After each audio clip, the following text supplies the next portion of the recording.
Hello everybody, welcome to another video. Today we are going to be doing a little brief video on word painting. So that's where you kind of create the sounds of the words that you're actually saying in the lyrics into the music, okay? So let's get into it.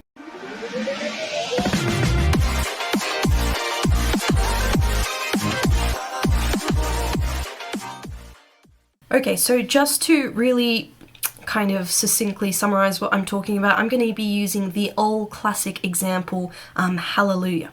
So in the part where it goes like this: the fourth, the fifth, the minor fall, the major lift, the baffled king composing Hallelujah.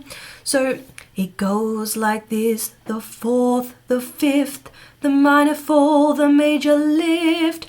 So in things like that, you know, the actual words are being literally represented in the music, so in a musical sense. So, for example, probably the easiest example to understand, on the word lift, the melody increases in pitch, okay? So things like that. And this can be a very effective way of communicating the lyrics and the music together, okay? And that's what it's all about. Nobody really wants to listen to a song where the lyrics just don't match the music at all, unless it's for comedic effect or, you know, on purpose.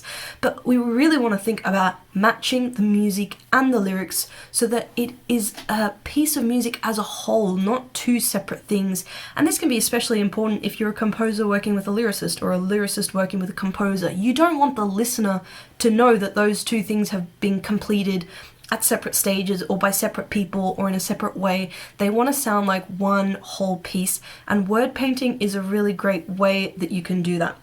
So there are lots of different ways to do it, and what I would recommend to start with is to go through your music, and when I say music I mean the lyrics, and to really highlight any words that really are obvious words of what you could replicate in the music. So in this example, lift, it's a word that means, you know, raise, higher. So that would be an example. If you have any words, you know, high, low, fast, slow, whatever. And then there are the less obvious ones, and it's almost about thinking about like onomatopoeia as well. So like words like crash, bang, smash, rock, hard, you know, words that really have that feeling of, oh yeah, that feels like something.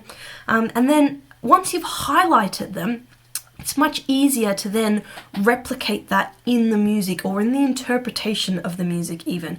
But until you're actually aware of them, you're not going to be able to then reflect it in the music.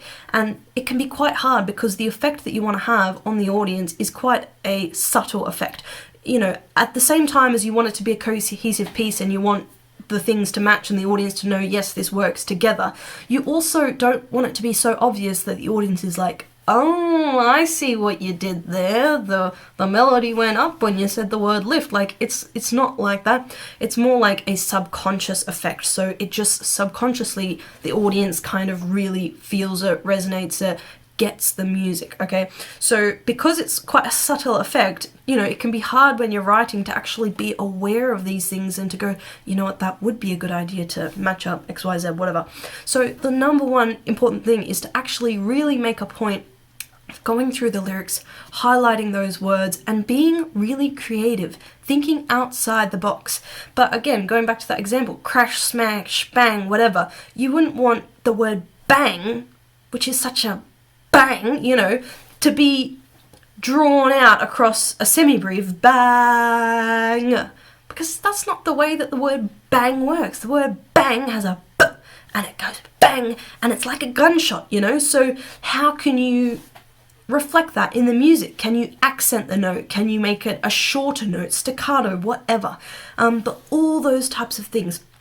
And then when you get even further in it, it can become more subtle, more subtle, more subtle. What does the word love feel like? You know, what does that vowel feel like? You know, what does the word bird feel like? Can you make the word bird into like a bird song? I don't know. But the more you go into it, the more creative you can be. And you don't want to flood the piece with this kind of stuff, but you want to pick out the most important words, the most valuable places where you can implement those techniques.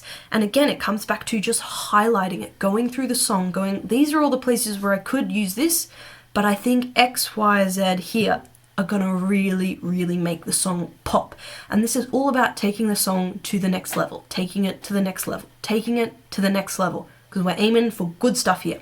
So I hope that's been helpful. That's just a very brief introduction to word painting and how I think you can best implement, and it all comes back down to identifying so that you can use that information to make the best choices for you and have the best effect on your audience. Thanks.